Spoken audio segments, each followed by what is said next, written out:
Thank you, Mr. Chairman, Mr. Baker, Ms. Gaddy, Mr. Roth, and Ms. Navaroli. You can consider your speech canceled during my time because you canceled mine. You see, you permanently banned my personal Twitter account, and it was my campaign account also. So let's talk about election interference, shall we? January 2nd, 2002, you permanently banned my Twitter account. This was the account that I would put my campaign ads on, raise money on, fight back when attacked with lies, and be able to talk to my voters in my district. But you banned it. And then let me explain. My account was not reinstated until November 21st, 2022. That was after my election on November 8th. You know, at your company, or your former company where you worked, Twitter employees, over 98% of them donate to Democrats. So while you coordinated with DHS, the FBI, the CIA, our government, and outside groups to permanently ban, shadow ban conservative Americans and candidates like me and the former president of the United States, President Donald J. Trump, you were censoring and wrongfully violating our First Amendment free speech rights. Guess what? None of you hold security clearances. None of you are elected, and none of you represent 750,000 people like I do. Let's explain. 52 United States Law 10101. No person shall intimidate, threaten, coerce, or attempt to stop any other person for the purpose of interfering with their rights to vote, or to vote as he may choose. You didn't shadow ban or permanently ban my Democrat opponent. No, you did that to me. And that was wrong, and it was against the law. You see, not only that, was it me that you violated my First Amendment rights, you violated countless conservative Americans. These were doctors that were trying to tell the truth about COVID, doctors that were having success treating people with ivermectin that you all would not allow to be talked about on your platform. These were parents complaining about their school boards, teaching gender lies in their schools, biological males entering their daughters' bathrooms and sports. These were also people questioning the 2020 election, and guess what? That's Americans' First Amendment right. These were people talking about voting machines. You know what? Democrats did that in 2019, before the 2020 election. On Twitter, people could question elections such as 2016, saying Hillary won, but in 2020, no one could question elections saying Trump won. You abuse the power of a large corporation, big tech, to censor Americans. And you want to know something? Guess what? I'm so glad that you're censored down. I'm so glad you've lost your jobs. Thank God Elon Musk bought Twitter. And you know what? Let's talk about something a little bit further.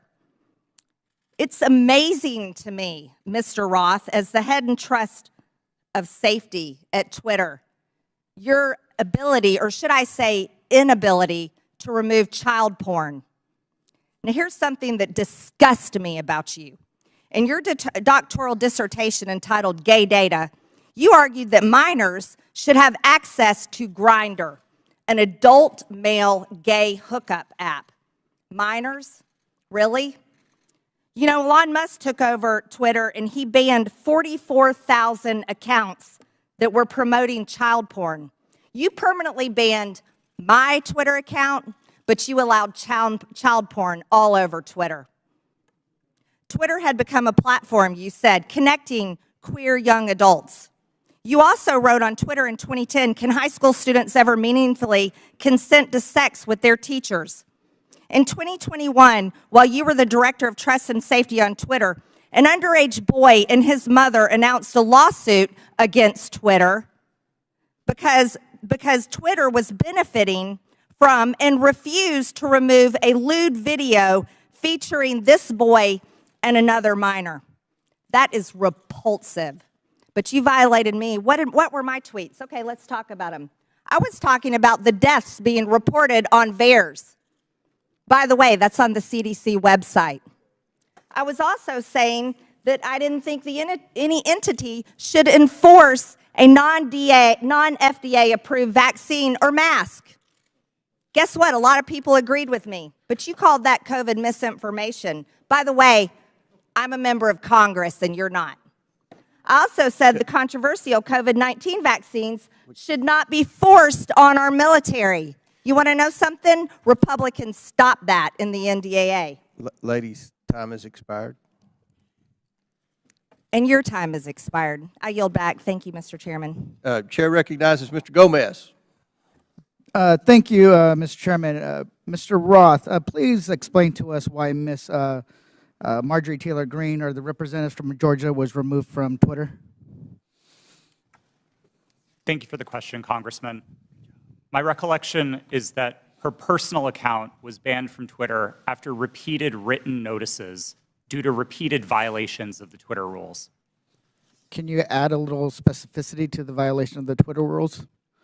Yes. Again, I didn't have access to my Twitter email, documents, anything that would have let me prepare to answer that in more detail, but my recollection is that the Congresswoman repeatedly violated Twitter's policies about sharing misinformation about COVID-19. She received multiple written warnings about that conduct. She received multiple timeouts related to that conduct. And then ultimately, consistent with the written and published policy, those repeated violations resulted in her account being permanently suspended. Mr. Chairman, so in essence, I'd like to take a point of personal privilege. It's still my time. We'll stop. It's still my clock. It's still my order, time. Mr. Chairman. Point of order by Mr. Raskins. Yeah, I don't believe that members of this committee have the right to interrupt someone's testimony because their Point name of was personal mentioned. privilege. And- You were mentioning my name, Mr. Raskin. Yeah, no, I understand, but that's not the rule, Ms. Greene. I don't think a member. That is the rule in Congress. Well, then I'd like we can take a point I'd like of the personal parliamentarian privilege. to rule on whether any member of this committee has the right to interrupt a witness's testimony because they mentioned the name of a member of Congress. You mentioned my name, Mr. Raskin. Yeah, I'm not testifying. Chair recognizes Ms. Greene. Thank you, Mr. For your Chairman. point of privilege, very briefly. Thank you.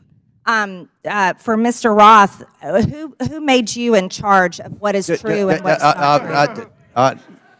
We'll, Does she get to reopen her question? no, we'll go back to.